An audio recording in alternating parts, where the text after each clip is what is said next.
Bismillahirrahmanirrahim. Assalamualaikum warahmatullahi wabarakatuh. Puji syukur hadirat Allah Subhanahu wa Ta'ala atas segala nikmat dan karunia-Nya. Salawat dan salam kepada Nabi besar Muhammad Sallallahu Alaihi Wasallam. Sebelumnya, saya ingin memperkenalkan diri. Nama saya Muhammad Fawaik. Saya dari program studi Pendidikan Ilmu Ekonomi, Fakultas Ekonomi dan Bisnis, Universitas Negeri Jakarta. Hari ini saya ingin menyampaikan PDD UKTPT saya atau pernyataan diri dosen dalam unjuk kerja Tridharma Perguruan Tinggi di bidang pengajaran. Adapun mata kuliah yang saya pilih adalah pengantar ilmu ekonomi yang akan saya sampaikan dengan DIA atau Delivery Interactive Assessment. Video ini saya buat dalam dua bagian. Bagian pertama adalah pengenalan mata kuliah. Bagian kedua adalah cuplikan kegiatan belajar membelajarkan di dalam kelas offline.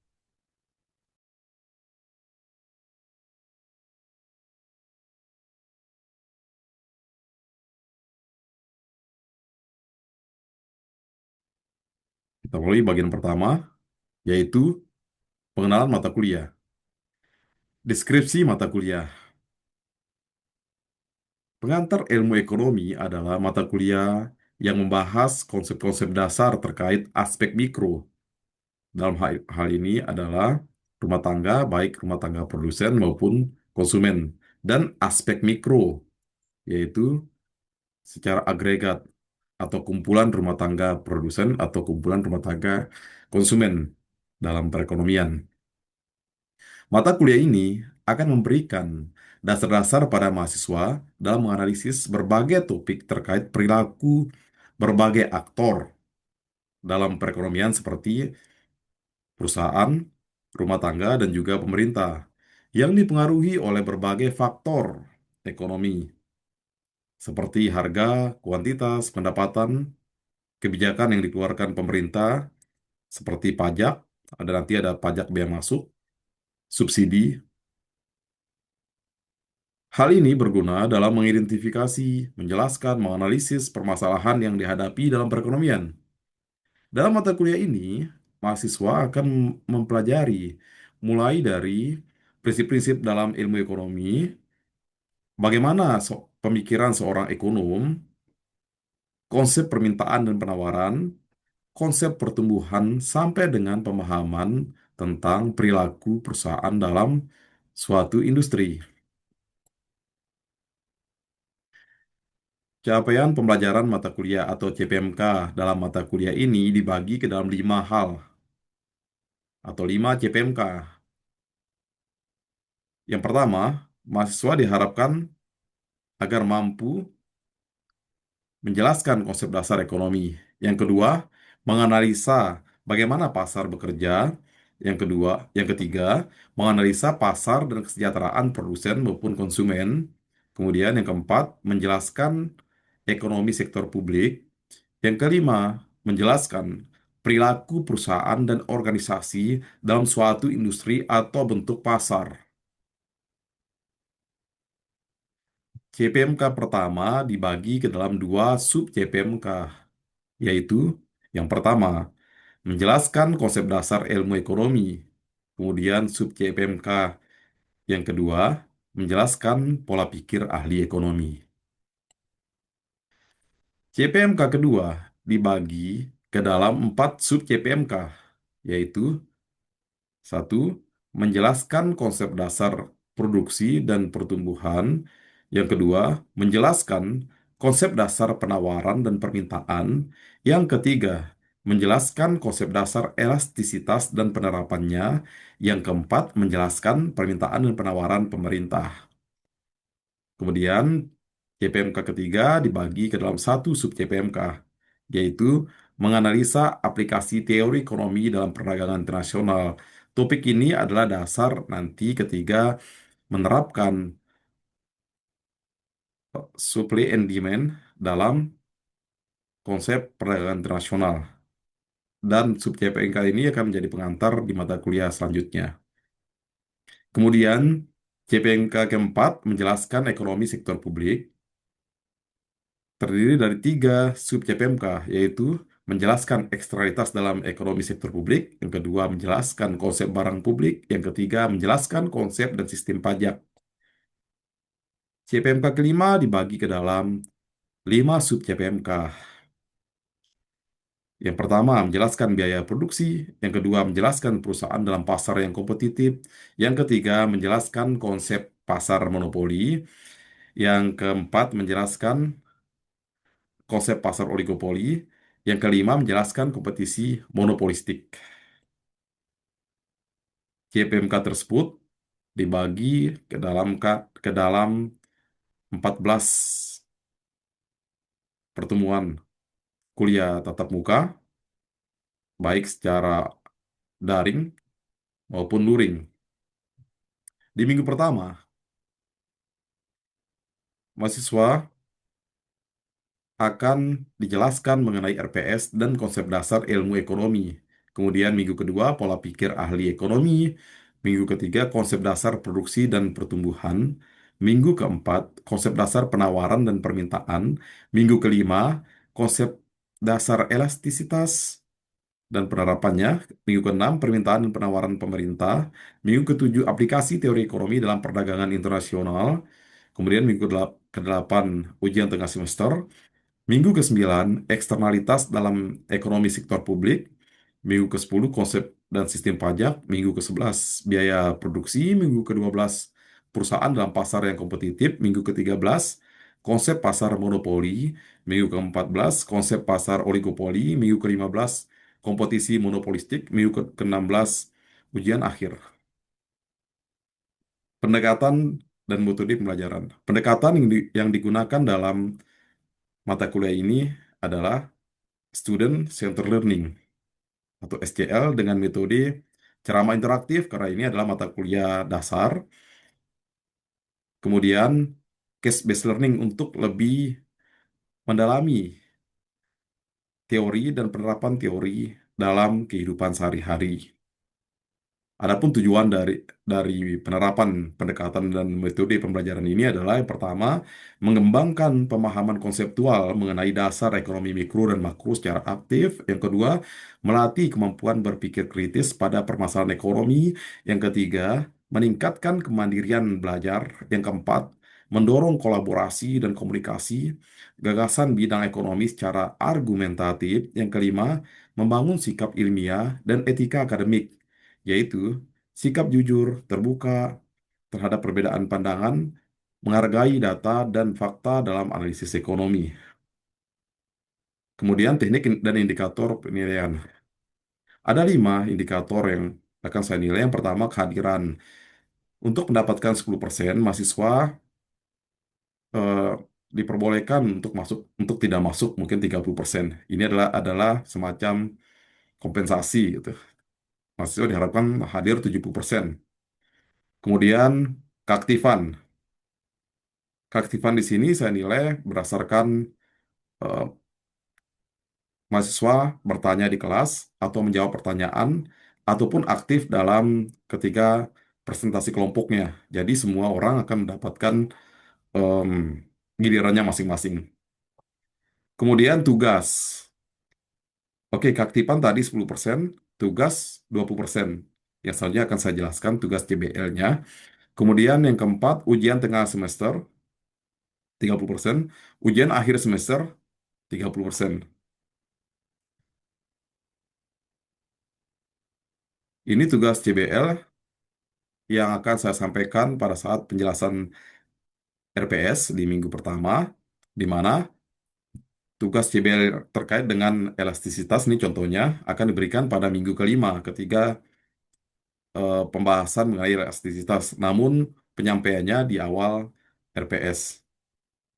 Adapun instruksinya, yang pertama mahasiswa membuat kelompok yang masing-masing terdiri dari 4 orang mahasiswa atau mahasiswi. Yang kedua, mencari minimal 2 buah artikel ilmiah per kelompok yang relevan dengan topik elastisitas. Nanti saya tunjukkan terkait dengan contoh artikel. Kemudian yang ketiga, baca dan analisis isi artikel, tujuan penelitiannya seperti apa, metodologinya, hasil dan relevansinya terhadap elastisitas harga.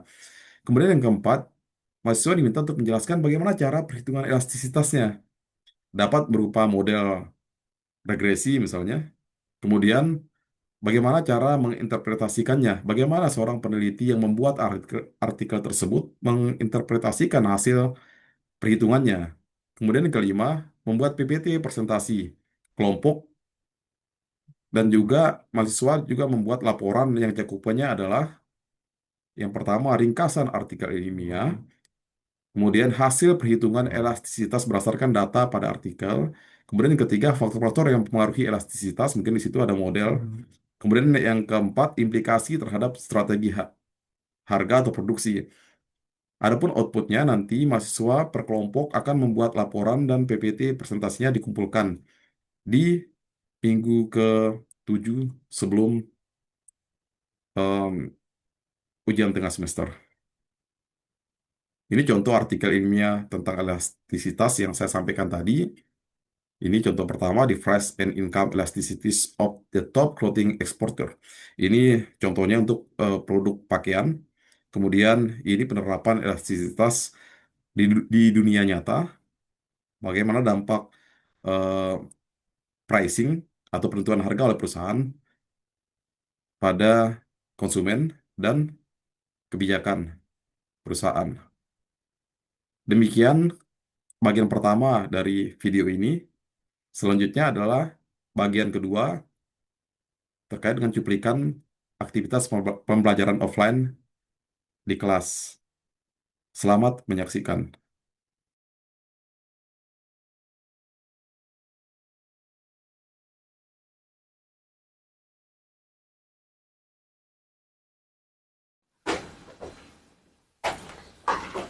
Assalamualaikum warahmatullahi wabarakatuh, teman-teman semuanya. Selamat pagi, salam sejahtera untuk kita semua. Apa kabar teman-teman semuanya? Baik ya? Semangat dalam menuntut ilmu hari ini. Kembali lagi di mata kuliah pengantar ekonomi. Sebelum kita mulai belajar, sebaiknya kita berdoa. Berdoa dimulai.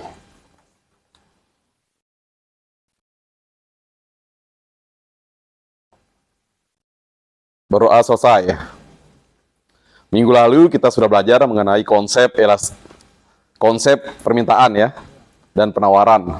Ada yang masih ingat tentang konsep permintaan dan penawaran? Kita mulai dengan permintaan. Hukum permintaan, masih ingat? Ketika harga naik, maka jumlah barang yang diminta akan turun sehingga kurva permintaan bergeser ke kanan bawah, dari kiri atas ke kanan bawah. Kalau hukum permintaan, ketika harga naik maka akan mendorong produsen untuk menaikkan jumlah produksinya, ya. Sehingga berdasarkan hukum penawaran, kurva penawaran itu akan bergerak dari kiri ke kanan atas. Nah, hari ini kita akan membahas tentang elastisitas permintaan, gimana kita akan menganalisis secara lebih presisi tentang kurva permintaan itu. Ya, akan lebih presisi dibandingkan dengan teman-teman kemarin sudah tahu konsepnya. Kalau harga naik, maka permintaan akan turun. Nah, seberapa besar penurunan kuantitas yang disebabkan oleh kenaikan harga itu akan dibahas di sini di elastisitas permintaan. Teman-teman jangan khawatir melihat rumus-rumus. Rumus-rumus itu akan mempermudah kita semua, ya. Nah, ini tujuan pembelajarannya. Yang pertama, diharapkan teman-teman mahasiswa sekalian mampu menjelaskan konsep elastisitas harga permintaan. Kemudian mahasiswa mampu menjelaskan faktor-faktor yang menjelaskan elastisitas permintaan. Itu yang kedua. Yang ketiga, mahasiswa mampu menghitung elastisitas harga permintaan. Kemudian yang ketiga, mahasiswa Yang keempat, mahasiswa mampu menjelaskan jenis-jenis elastisitas permintaan berdasarkan kemiringan kurva. Sebagaimana saya sampaikan tadi bahwa elastisitas itu memungkinkan kita untuk menganalisis supply and demand dengan lebih presisi. Ya, kalau kemarin cuma lihat kurvanya aja, cuma tahu konsep umumnya aja. Harga naik, kuantitas yang diminta akan turun. Nah, sekarang kita akan menghitungnya. Kemudian kurva permintaan tadi, ketika kita melihat elastisitasnya akan memungkinkan kita untuk mengukur seberapa besar buyer, konsumen akan membeli suatu barang tertentu ya, ketika harganya berubah, naik atau turun. Nanti elastisitas arti kepekaan si konsumen, kepekaan teman-teman ini semua dalam menyikapi diskon seperti itu.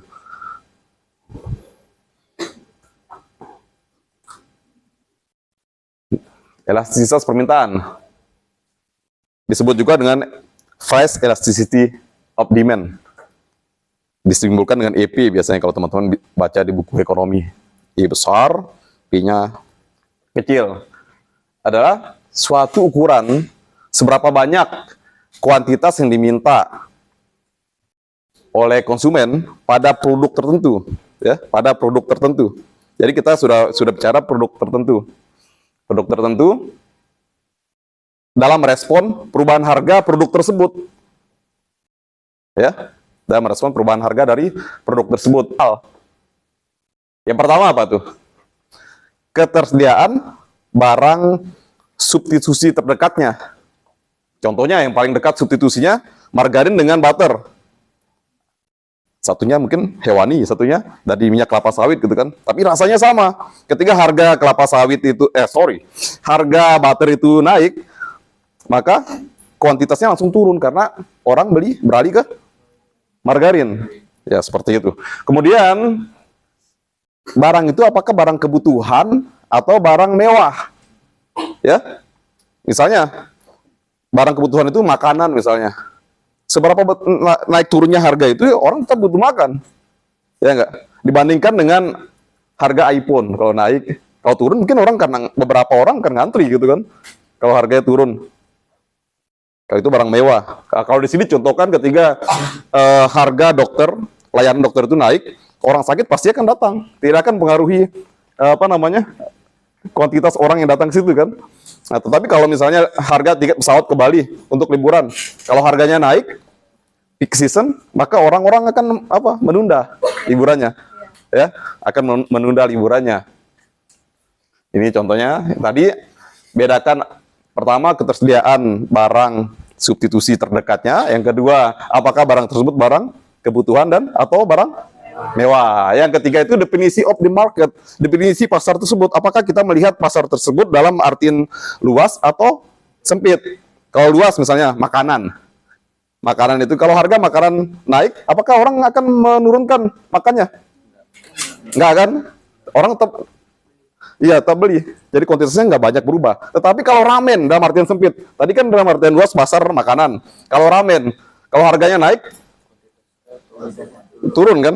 Kalau harganya turun maka orang kan ngantri mungkin ke ke Magura Migudon ya. Mungkin ngantri gitu kan. Nah, itu dalam artian sempit. Artian luasnya itu makanan, artian sempitnya apa? Produk tertentu. Ya. Kemudian sekarang kita langsung ke contoh perhitungan. Ya. Jadi ketika harga es krim naik itu dari 2%, dari $2 ke 2,2. Jadi kita ED-nya itu pokoknya di bawah itu sama dengan ini P ya. P-nya dulu kan diketahui P-nya ya. P2-nya berapa tuh?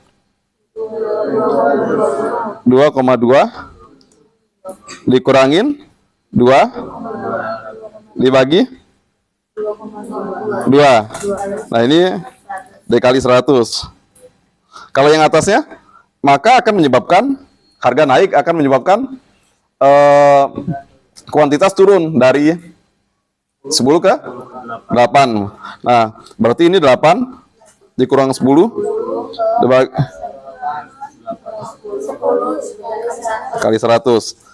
Nah, nanti di elastisitas ini kemungkinan ada negatif, tapi diabaikan negatifnya. Ya. Nah, jadi kita lihat di sini yang atas dulu. Ini 2 per 10, 0,2 ya? Atau 20%. 20% dibagi dengan 0,2, 10% ya? Ya? 2,2 kurang 2, 0,2. 0,2 per 2, 10% kan? Ya. Dikali, sama dengan ini berapa nih? 2 ya? Persen kan hilang tuh. Jadi elastisitasnya 2. Ketika harga naik 10%, maka akan direspon oleh konsumen dengan menurunkan, ini minus 2 ya, menurunkan ininya, kuantitasnya, beberapa tipe dari elastisitas. Ketika teman-teman sudah selesai hitung nih. Yang pertama, inelastis. Apa sih arti inelastis itu? Tidak elastis dia. Jadi kuantitas yang diminta itu tidak dipengaruhi oleh, tidak strong atau tidak kuat dipengaruhi oleh harga. Berapapun kenaikan harganya, maka kuantitasnya relatif sedikit perubahannya. Itu yang dinamakan dengan inelastisitas permintaan, ya. Atau ketika teman-teman ketemu nanti nilai ED-nya kurang dari 1. Nilai ED-nya kurang dari 1. Tadi kan di atas 1 tuh. Nah, kalau elastis, permintaannya elastis, maka kuantitas yang diminta itu melampaui kenaikan harganya. Kalau ini kan kita lihat nih, harganya naik segini, lebih tinggi deh kan dari kenaikan harganya kan. Perubahan harganya cuma 9,5%, sedangkan perubahan kuantitasnya 22%, lebih tinggi. Nah, di sini dulu. Nah, untuk mengenal konsep ini nggak terjadi di dunia nyata ya. Ada namanya, ini konsep aja, inelastik sempurna. Berapapun perubahan harganya tidak mempengaruhi kuantitas. Ini diingat-ingat ya. Inelastik sempurna. Jadi kenaikan harganya misalnya untuk kebutuhan pokok mungkin ya, beras gitu kan. Orang butuh makan. Ya ini untuk contoh ekstrimnya. Ada elastik sempurna. Jadi elastik sempurna itu perubahan harganya itu akan direspon dengan pembelian yang sebanyak-banyaknya sampai tidak terhingga pembeliannya, saking butuhnya barang, saking barang tersebut mungkin barang mewah banget gitu ya. Banyak contohnya lukisan segala macam itu kalau. Tapi ini, nah oke. Sampai di sini saya membahas tentang elastisitas harga. Silakan teman-teman yang bertanya. Oke. Sebelumnya terima kasih banyak. Saya ingin bertanya Pak. Seperti yang kita ketahui, kita orang Indonesia sangat senang sekali memakan makanan yang pedas. Namun sering sekali kita lihat di berita bahwa harga cabai itu sering sekali naik. Pertanyaan saya, bagaimana elastisitas harga cabai itu sendiri Pak? Terima kasih. Pertama kita analisis tentang produk substitusi cabai. Pemerintah pernah nggak teman-teman mendengar bahwa cabai itu ketika harga cabai naik, masyarakat diminta untuk makan sambal botolan. Tapi secara culture kita senang cabai yang bulak ya, tidak tergantikan kan. Sehingga kalau kita lihat di pasar, kenaikan harga cabai itu tetap akan dibeli oleh masyarakat. Jadi dia termasuk bisa dibilang inelastis. Ya, kalau cabai itu. Karena itu tadi culture kita yang selalu berapapun harga cabai, maka pecali itu kan selalu beli. Pecali kan selalu beli cabai kan. Ya, jadi permintaannya tidak banyak berubah. Kalau misalnya tadi masyarakat kita senang yang segar tuh. Kalau cabai disimpan juga, dikeringkan juga tidak begitu suka. Bahkan pernah ada impor dari Tiongkok juga tidak dibeli oleh masyarakat. Ada cabai kering dari Tiongkok kan tidak begitu laku. Karena kita senang yang segar. Bagus pertanyaan dari Aisyah. Yang kedua, selanjutnya, Nela. Silakan Nela. Ya, sebelumnya terima kasih sudah memberikan kesempatan bagi saya untuk bertanya Pak. Jadi saya ingin bertanya, beberapa waktu lalu itu kan ada pabrik roti yang lagi ulang tahun Pak. Ya. Jadi mereka berikan diskon besar-besaran setengah harga sekitar 50% itu Pak. Nah dari diskon itu banyak masyarakat yang akhirnya mengantri buat membeli Pak. Ya. Jadi pertanyaan saya bagaimana Iya. elastisitas dari produk roti tersebut? Oke, Ella, bagus pertanyaannya. Ini contoh untuk bisa agar kita lebih mudah memahami ya. Kalau kita lihat roti dalam arti luas, itu roti dalam arti apa namanya? Kalau lihat pengertian pasarnya tadi, dalam arti luas, kalau dalam arti definisi pasar yang luas, itu kalau harganya naik, dia sebagai bahan pokok, maka kuantitasnya tidak banyak berubah ya. Tapi kalau kita lihat merek brand tertentu, sudah dalam arti sempit, berarti kan yang kemarin itu banyak ngantri itu Holland ya. Orang ngantri karena dia diskon 50%. Nah, berarti di sini kita melihat roti dalam arti sempit dan brand tertentu. Dia bersifat elastis atau inelastis? Elastis. Good. Oke, pertanyaan ketiga. Ya. Baik, terima kasih sebelumnya telah memberikan saya kesempatan. Kita mengetahui juga bahwa selain cabai, harga daging sapi juga suka naik tiba-tiba, Dok, ya. Dan sering menjadi keluhan ibu-ibu. Nah, bagaimana sih itu, Pak, terkait dengan elastisitas harga daging tersebut, Pak? Ya. Ini contoh yang bagus juga tentang daging sapi gitu kan. Kita lihat tadi apa namanya faktor-faktor yang mempengaruhi elastisitas. Nah, kita analisis dulu yang pertama, apakah daging sapi itu ada substitusinya? Ketiga, tukang bakso, harga daging sapi naik, maka dia ganti daging sapi dengan apa? Daging ayam. Daging ayam ya. Ya, berarti di sini daging sapi termasuk elastis. Ya, karena dia ada substitusi terdekatnya. Bisa digantikan dengan daging ayam. Teman-teman juga gitu kan. Orang tua juga gitu. Oke, teman-teman. Pertanyaannya sudah bagus dan sudah menggambarkan tentang elastisitas di dunia nyata. Oke. Nah, ke depan, di minggu depan saya akan menerangkan mengenai elastisitas income dan elastisitas penawaran. Dasarnya ini dulu ya, teman-teman. Yang penting udah tahu konsep kepekaan gitu kan, kepekaan konsumen. Nanti selanjutnya next step-nya kita belajar tentang elastisitas income. Seberapa besar kenaikan income Rangga mempengaruhi permintaan barang ya. Dan kita akan belajar juga bagaimana sih elastisitas penawaran di minggu depan. Oke, teman-teman. Terima kasih atas perhatian semuanya. Ya, sebelum kita menutup kelas hari ini, sebaiknya kita berdoa agar apa yang kita pelajari hari ini akan lebih mudah dipahami, lebih mudah dipraktekkan, dan berguna untuk semuanya, ya, menjadi ilmu yang bermanfaat. Berdoa dimulai.